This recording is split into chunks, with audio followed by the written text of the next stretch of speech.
गेले काय आले.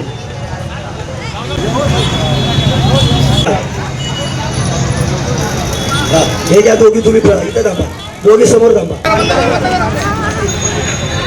मोठ्या वृक्षाला पाणी घालून आजच्या उद्घाटन झाले. सर्वांनी टाळ्या वाजवायच्यात. धन्यवाद. आपण मेणबत्ती, अगरबत्ती आणि पुष्पाचं प्रज्वलित करून आपण आजच्या कार्यक्रमाला सुरुवात करतोय. मेणबत्ती हाताच्या प्रकाशाच्या. ही मेणबत्ती अंधाराकडून प्रकाशाकडे जाण्यासाठी धम्मामध्ये प्रतीक म्हणून काम करते. मी सर्वांची दिलगिरी व्यक्त करतो, माफी मागतो. हा कार्यक्रम उशिरा होतोय. पुनश्च सर्वांचं आभार. खाली जाऊ मानू नका. आमच्या कार्यक्रम दिला होता तिला आज फक्त 5 मिनिटं सुरुवात करावी, यासाठी आपल्या सर्वांना प्रबोधनात्मक कार्यक्रमाला सुरुवात विचारांची तोप तिनं डागावी असं माझी विनंती आहे तिला. प्रियाताई नप्ते. हॅलो, माझं नाव प्रिया सुभाष नप्ते. आपण सर्वांना प्रथमतः माझा सप्रेम मानाचा जय भीम. आवाज काही येत नाही, जोरात आवाज आला पाहिजे. जय भीम. सर्वांनी एकदा जोरदार घोषणा द्यायच्या आहेत. छत्रपती शिवाजी महाराज की, छत्रपती संभाजी महाराज की, महात्मा ज्योतिराव फुलेंचा, विश्वरत्न बोधिसत्व महामानव डॉक्टर बाबासाहेब आंबेडकरांचा. खरं तर सर्वात प्रथम आपणा सर्वांना भीम जयंतीच्या खूप खूप शुभेच्छा.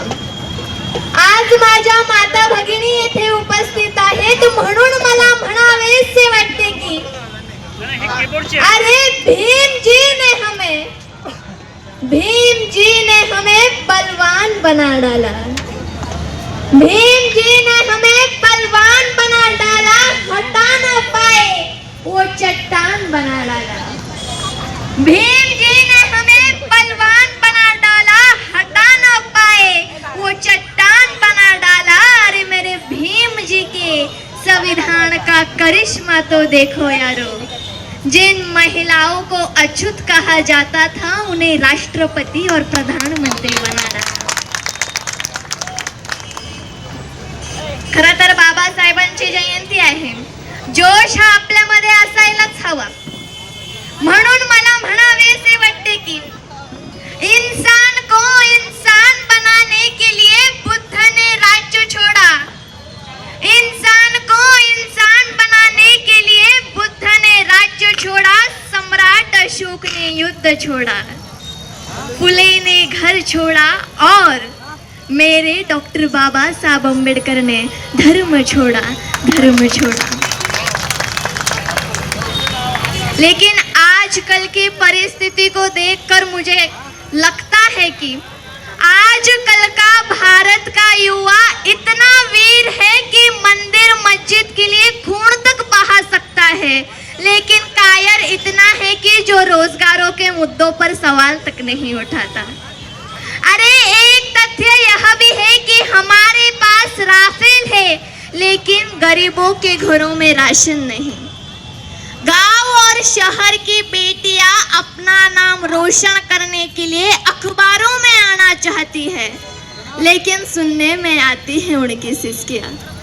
अरे मणिपुर की घटना को देखा जाए तो दुखद शब्दों में कहना पड़ता है कि दुनिया में भारत ऐसा अकेला देश है जिस देश में मिट्टी की बनी हुई औरत को कपड़े पहनाकर देवी कहा जाता है, नमन किया जाता है, और जिंदा औरत को निवृत्त कर सड़कों पर घुमाया जाता है.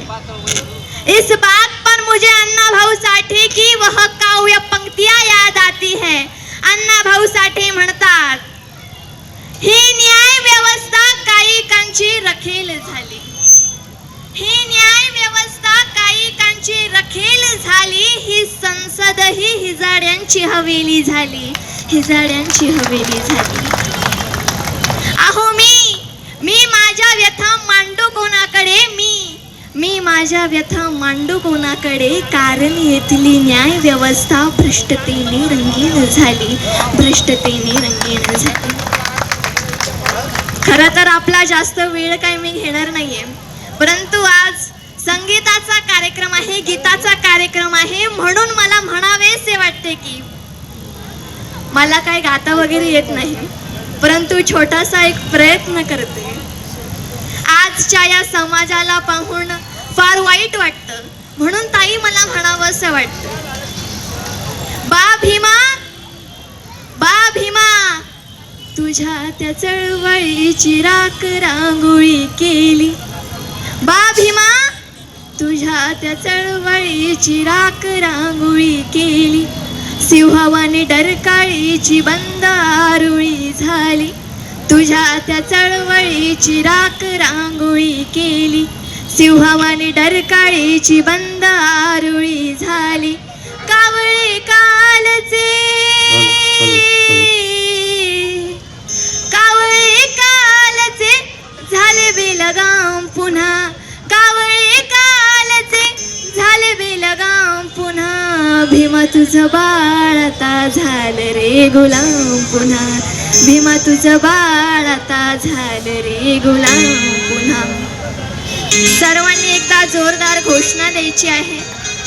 आपला आवाज हा कात्रजच्या बाहेर गेला पाहिजे आणि आपण कात्रजवासी आहोत. आपली ताकद आपण दाखवून दिली पाहिजे, म्हणून सर्वांनी एकदा जोरदार घोषणा द्यायच्या आहेत. छत्रपती शिवाजी महाराज की. आवाज काही येत नाहीये, जोरात आवाज आला पाहिजे. महात्मा ज्योतिराव फुलांचा, डॉक्टर बाबासाहेब आंबेडकरांचा, डॉक्टर बाबासाहेब आंबेडकरांचा. आपणा सर्वांना माझा जय भीम.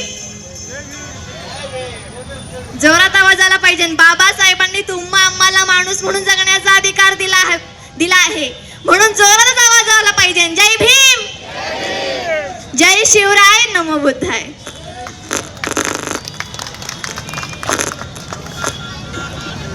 धन्यवाद. त्याबद्दल तुम्हा सर्वांचं मनपूर्वक स्वागत.